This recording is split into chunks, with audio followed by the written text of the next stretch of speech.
উম, দুঃখিত, আগের লাইভটা হঠাৎ করে কেটে যাওয়ার জন্য আমার হসপিটাল থেকে কল আসছিল, এই জন্য লাইভটা কেটে গেছে। আমি আবার মানে যেখানে শেষ করছিলাম সেখান থেকে আবার শুরু করছি। তো এটা হচ্ছে 9th মানে 10th লাইব্রেরি পরবর্তী অংশ, সেকেন্ড হাফ অফ 10th। তো ক্ষতিপূরণ পেনশন সম্পর্কে আপনাদেরকে বললাম যে কোনো কারণে ছাঁটাই করা হলে সেখানে যদি আত্মীকরণ না হয় তাহলে তাদেরকে একটা আলাদা ক্ষতিপূরণ পেনশন দেওয়া হয়। অক্ষমতাজনিত পেনশন, কোন মানুষ যদি অক্ষম হয়ে পড়ে তাহলে তার জন্য, আমি এটাও আগে বলছি, অক্ষমতাজনিত পেনশন। আমি বার্ধক্যজনিত পেনশন বলি।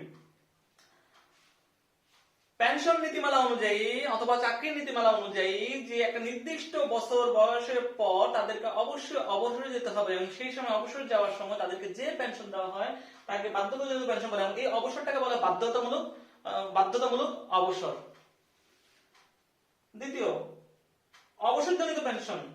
এটা হচ্ছে যখন 25 বছর হয়ে যাবে বা 25 বছর পার করবে তখন একজন কর্মচারী সেই নিজের স্বেচ্ছায় অবসর যেতে পারে, অথবা তাকে সরকার কোনো কারণে জনস্বার্থে তাদেরকে অবসরে যেতে বাধ্য করতে পারে সরকারের ইচ্ছায়। এই ধরনের অবসরকে, এই অবসরের সময় যে পেনশন দেওয়া হয় তাকে বলা অবসরজনিত পেনশন। এবং এই ধরনের পেনশন যেহেতু কর্মকর্তার ইচ্ছায় অথবা সরকারের ইচ্ছায় দেওয়া হয়, এই জন্য এই অবসরগুলোকে ঐচ্ছিক অবসর বলা হয়। পারিবারিক পেনশন, কোনো কারণে যদি আপনার মৃত্যু ঘটে তাহলে আপনার মৃত্যুর জন্য আপনার পরিবার যে পেনশন পাবে সেই পেনশনটাকে বলে পারিবারিক পেনশন। তারপর অসাধারণ পেনশন, আপনি একটা ঝুঁকিপূর্ণ কাজ করেন, আপনি কোনো বিদ্যুতের কোনো কাজ করতেছেন, মনে করেন বিদ্যুৎ বিভাগের কোনো কাজ করতেছেন, সেই রকম কাজ করা অবস্থায় আপনি যদি কোনো কারণে আহত হন বা মারা যান, সেই ক্ষেত্রে আপনাকে বা আপনার পরিবারকে যে পেনশন দেবে সেটাকে বলে ক্ষতিপূরণ পেনশন। উল্লেখ্য, এই ক্ষতিপূরণ পেনশন কিন্তু এক্সট্রা পেনশন, এটা মানে আপনি অবসরজনিত পেনশনের সাথে এক্সট্রা হিসাবে পাবেন এই অক্ষমতা জনিত পেনশন।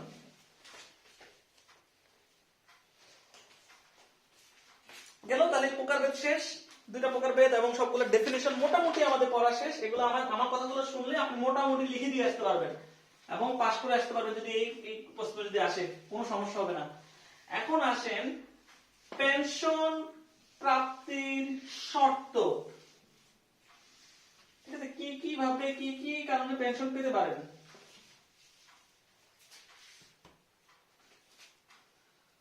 পেনশন প্রাপ্তির যোগ্যতা, কোশ্চেনটা আসতে পারে বাংলাদেশ সার্ভিস রুলস আলোকে সরকারি কর্মচারী পেনশন প্রাপ্তির যোগ্যতা, শর্ত ও নিয়মাবলী সম্পর্কে আলোচনা করুন। অথবা পেনশন অযোগ্য চাকরি কোনটা, কোন কোন ক্ষেত্রে পেনশন দাবি গ্রহণযোগ্য করা যায়, গ্রহণ হবে না, পেনশন চাকরি কিভাবে নির্ণয় করা যায়, পেনশনযোগ্য চাকরির শর্তাবলী বলুন।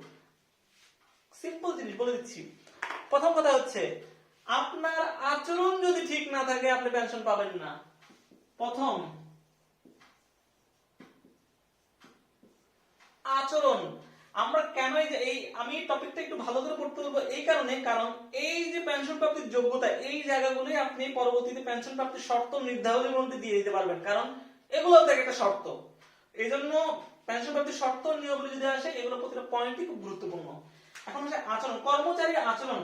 প্রথম হচ্ছে এই কর্মচারী আচরণের তিনটা কথা বলছি, আপনি এটা মনে রাখার জন্য লিখে রাখবেন। আচরণ, মামলা এবং বরখাস্ত और অপসারিত।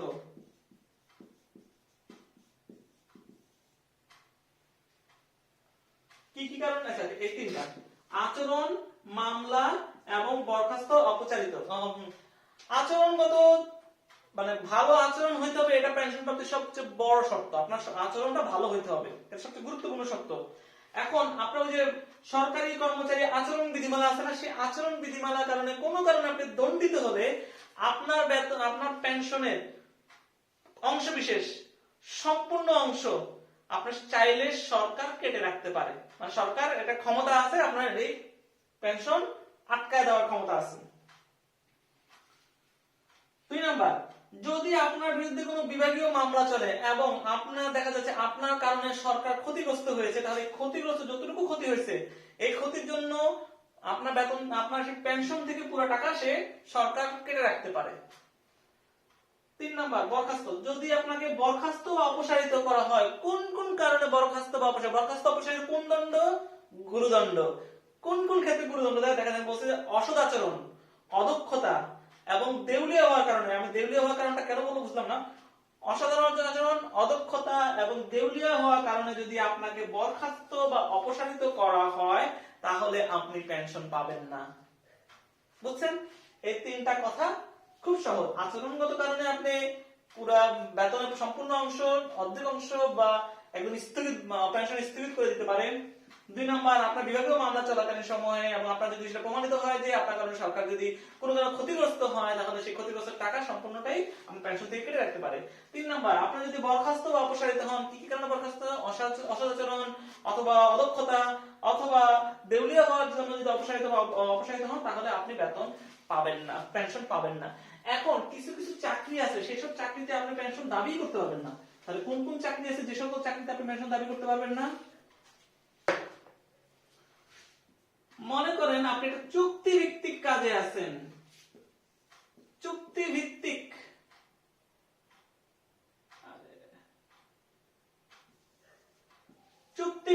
নিযুক্ত কর্মচারী পেনশন পাবেন না। তার মানে কি, আপনি একটা নির্দিষ্ট সময়ের জন্য নির্দিষ্ট কাজে নিযুক্ত আছেন, তাহলে আপনি পেনশন পাবেন না। তারপর মনে করেন এমন একটা চাকরিতে ঢুকছেন যে চাকরিতে চুক্তি হচ্ছে, আপনি কোনো পেনশন পাবেন না। মনে করেন আমি গ্রিন লাইফ হসপিটালে চাকরি করছি প্রায় 1 বছর। গ্রিন লাইফ মেডিকেল কলেজ হাসপাতালে যখন ঢুকছি, সেখানে আমার কোনো কথাই ছিল না যে আপনাকে কোনো পেনশন দেওয়া হবে। আর এই যে চাকরি করলাম, আমি যদি চাকরি আমার বয়স হয়ে যেত, তাহলে আমি কোনো পেনশন পেতাম না, কারণ এটা আমার চুক্তিতেই নাই। যেখানে কোনো চুক্তিতে থাকবে না পেনশনের কথা, সেখানে চাকরি পেনশন পাবেন না। 3 নাম্বার, আপনি যদি কোনো অস্থায়ী কাজে নিয়োজিত হন, অস্থায়ী একটা নির্দিষ্ট বলা হয়েছে যে আপনি এই 1 বছরের জন্য বেতন ভিত্তিতে অথবা আপনি 5 বছরের জন্য পদ্মা সেতুতে যতক্ষণ কাজ হবে, সেই কাজের সময় আপনি সেখানে নিযুক্ত থাকবেন, আপনার অস্থায়ী কাজে নিযুক্ত কর্মচারী, আপনি কোনো পেনশন দাবি করতে পারবেন না। তারপর বলা হচ্ছে হ্যাঁ, আপনি একটা পেনশন যোগ্য চাকরিতে ছিলেন, মনে করেন গত 10 বছর একটা পেনশন যোগ্য চাকরিতে ছিলেন, অথবা গত 3 বছর 10 বছর ধরে ছিলেন। এখন আবার চিন্তা করলেন যে আমি এখন সরকারি সার্জন না, আমি এখন একটু ম্যাজিস্ট্রেট পদে যেতে, আপনি ম্যাজিস্ট্রেট পরীক্ষা দিয়ে আবার একটা স্থায়ী পদ পেয়ে গেলেন। এরকম ম্যাজিস্ট্রেট পদ, এই ধরনের পদে গেলেও একটা স্থায়ী পদ থেকে বা একটা পেনশন যোগ্য পদ থেকে অন্য একটা পেনশন যোগ্য পদে গেলে আগের পেনশন কিন্তু পাবেন না, মনে থাকবে। এখন আরো দুটা কথা, আরো কোন কোন কারণে পেনশন পাবেন না, দেখেন কতগুলো কারণ করলাম পেনশন পাবেন না। আপনি একই সাথে দুইটা কাজ করতেছেন, দুই জায়গায় চাকরি করতেছেন। আপনি যেমন আছেন, মানে কিভাবে বুঝাই, একই সাথে দুইটা স্থায়ী পদে যখন চাকরি করবেন, দুইটা স্থায়ী পদের জন্য আপনি দুই পেনশন পাবেন না, যে কোনো এক জায়গা থেকে আপনি পেনশন পাবেন। মনে করেন আপনার দায়িত্ব হচ্ছে এখানকার আপনি ডিপার্টমেন্টাল হেড অফ প্যাথোলজি এবং আপনি principal of pathology, principal of hospital. আপনি দুই জায়গার জন্য আপনি বেতন পাবেন না, আপনি যে কোনো এক জায়গার জন্য আপনি পেনশন, বেতন না পেনশন, যে কোনো এক জায়গার জন্য আপনি পেনশন পাবেন। এখন মনে করেন প্রিন্সিপাল পদের জন্য একটাই পোস্ট থাকে, এখন এই একটা পোস্টের জন্য দুইজন বেতন পেনশন পাবেন না, একজনই পেনশন পাবেন। তাহলে একই পদের জন্য দুইজন পেনশন পেতে পারবেন না, একজন পেনশন পাবেন। এই যে এই কথাগুলো বললাম, এগুলো কি পেনশন প্রাপ্তির শর্ত না? এগুলো পেনশন প্রাপ্তির শর্ত, তাহলে এগুলো আপনি লিখে দিতে পারবেন না, পেনশন প্রাপ্তির শর্ত এগুলো লিখে দিতে পারবেন। এখন আরো কিছু শুনেন, পেনশন প্রাপ্তির শর্ত আরো কিছু আছে, আসলে আমরা পড়ি পেনশন প্রাপ্তির শর্ত সমূহ।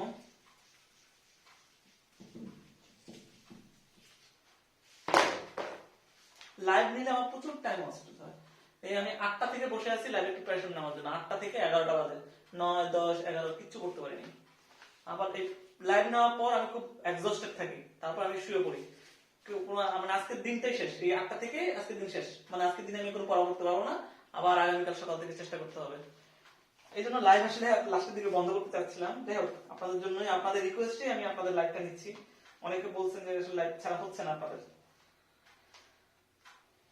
আপনাদের দোয়ায় যদি পাস করতে পারি আর কি, নিজের উপর বিশ্বাস নাই, বই লিখছি কিন্তু পাস করার এখনো কনফিডেন্স আমি গ্রো করতে পারিনি। দোয়া করবেন যদি পাসটা করতে পারি, না তো আপনারাই আমাকে অপমান করবেন। অনেকে অলরেডি বলা শুরু করছেন যে তৃতীয় বছর পরীক্ষা দিবেন না, আমি তৃতীয় বছর পরীক্ষা দিচ্ছি না কোন কারণে, আমি আসলে প্রিপারেশন নিতে পারিনি। তো অলরেডি একজন বলছেন যে আসলে তৃতীয় বছর আপনি বই লেখক হয়ে যদি পরীক্ষা না দেন তাহলে কিভাবে হবে। এখনই এই কথা শুনছি, যদি পরীক্ষা যদি আমি পাস না করি তাহলে কি শুনতে হবে আল্লাহ মাহমুদ জানে। হয়তো ওইভাবে বলবেন না, কিন্তু একটা পিঞ্চ মেরে বলবেন, এই পিঞ্চটাই সহ্য করতে পারবো না। দেখো, পেনশন প্রাপ্তির শর্ত ও নিয়মাবলী। 18 বছর যদি চাকরি করা হয়, 18 বছর পরে চাকরিগুলো পেনশনের যোগ্য চাকরি হিসেবে গণ্য হবে। আমি এই কথাটা মানে বুঝি নাই। সো আমি জানি না, আমি যেটা জানি না সেটা আমি আপনার সঙ্গে ডিসকাস করতে পারছি, কারণ আমি এখানে এক জায়গায় বললাম আমি যদি 5 বছর চাকরি করতে পারি তা 5 বছর পরে চাকরিগুলো আমার পেনশনযোগ্য চাকরি হিসেবে গণনা হবে। তাহলে এখানে বলতেছে 18 বছর পর থেকে গণনা হবে। আমি আসলে এটা সম্বন্ধে কনফিডেন্ট না। আর এটা আমার যতটুকু মনে আছে এটা হলো বিগত যে পেনশন বিধিমালা আছে সেই বিগত পেনশন বিধিমালা থেকে আমি করছি।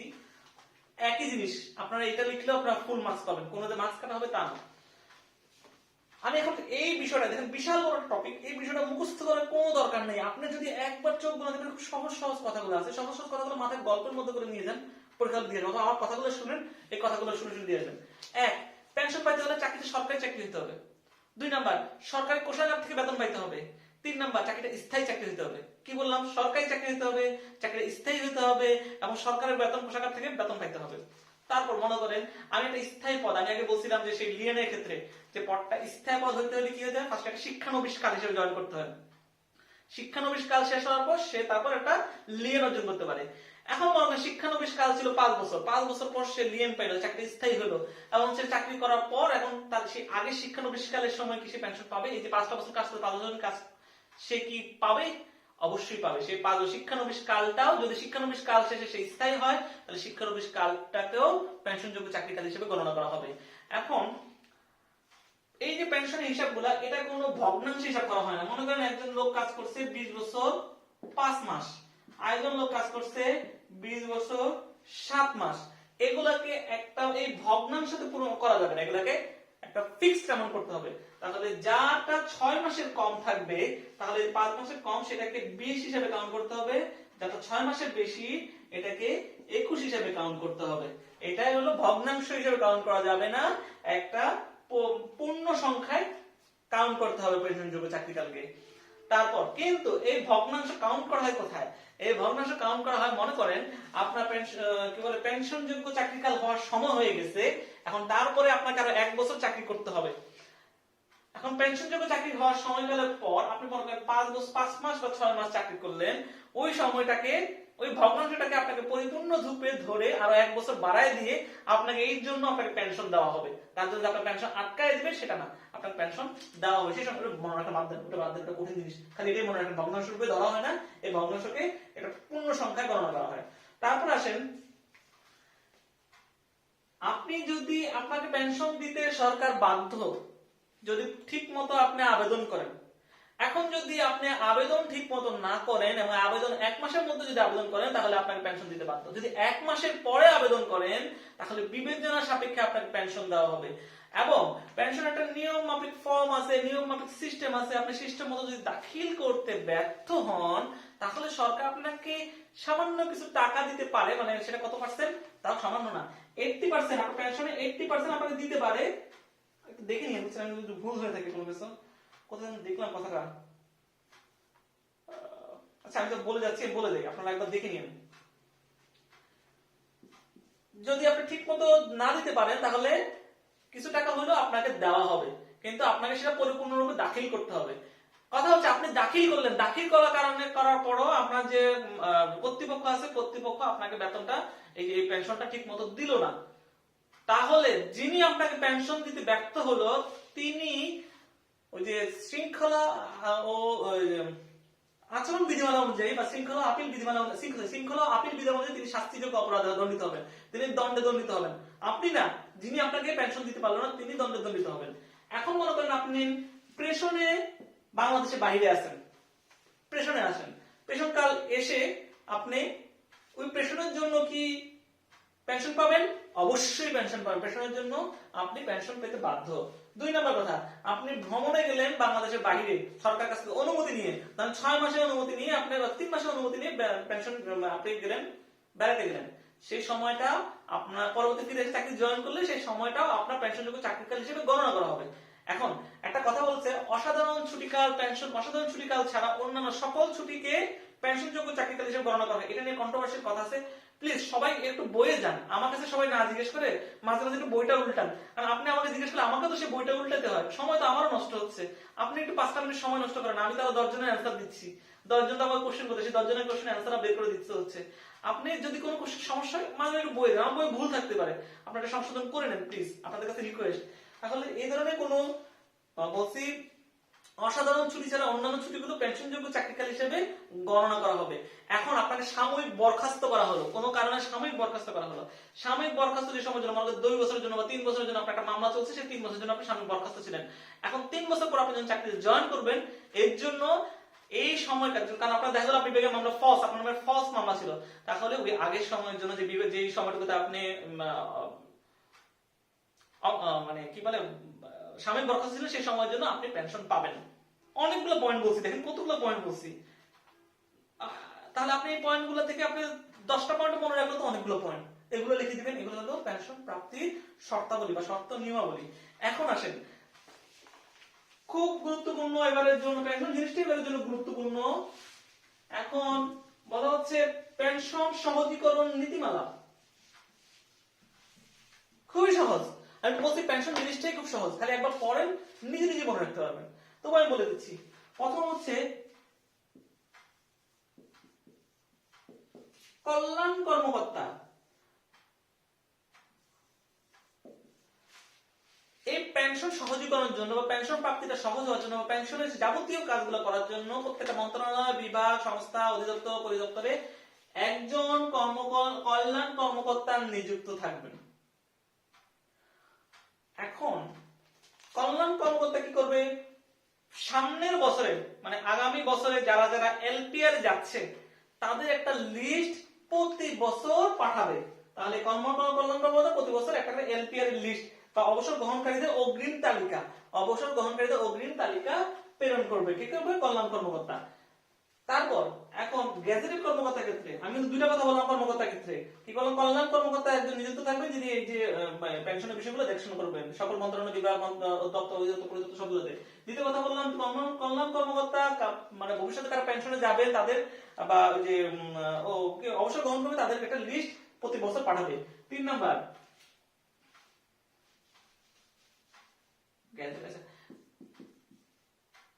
নন গেজেটেড কর্মকর্তার ক্ষেত্রে লিখি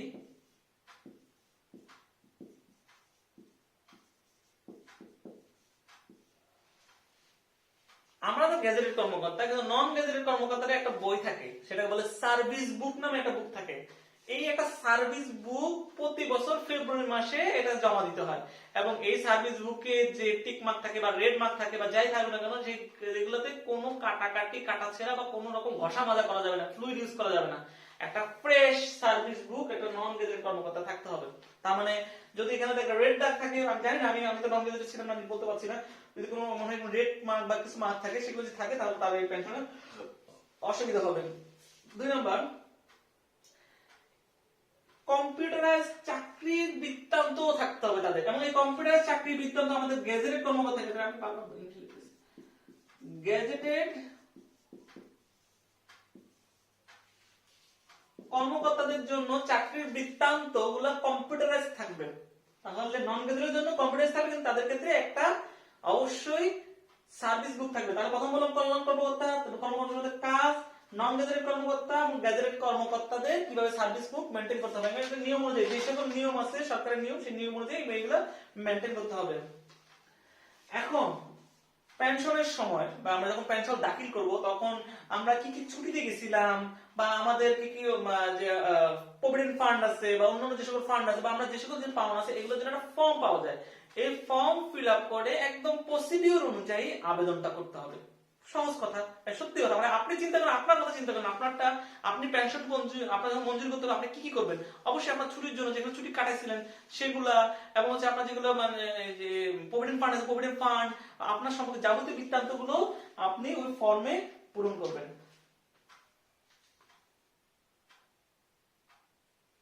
আমি আগে যে কথাটা বলছিলাম, কর্তব্য অবহেলার জন্য শাস্তিমূলক ব্যবস্থা, তাহলে এখানে হচ্ছে সেটা, যদি আপনার এই পেনশন ঠিক মতো মঞ্জুর না করতে পারে, এই অবহেলার জন্য আপনাকে ওই যিনি মঞ্জুর করতে পারে তাকে শাস্তিমূলক ব্যবস্থা, শৃঙ্খলা আপিল বিধিমালা অনুযায়ী তাকে শাস্তিমূলক ব্যবস্থা দেওয়া যাবে। তাকে মানে এতটাই সরকার স্ট্রিক্ট যে তাদেরকে আমাদের পেনশনটা দ্রুত গতিতে শেষ করতে হবে। এই জন্য বলছে পেনশন সহজীকরণ নীতিমালা, পেনশনটা এত সহজ করা হয়েছে।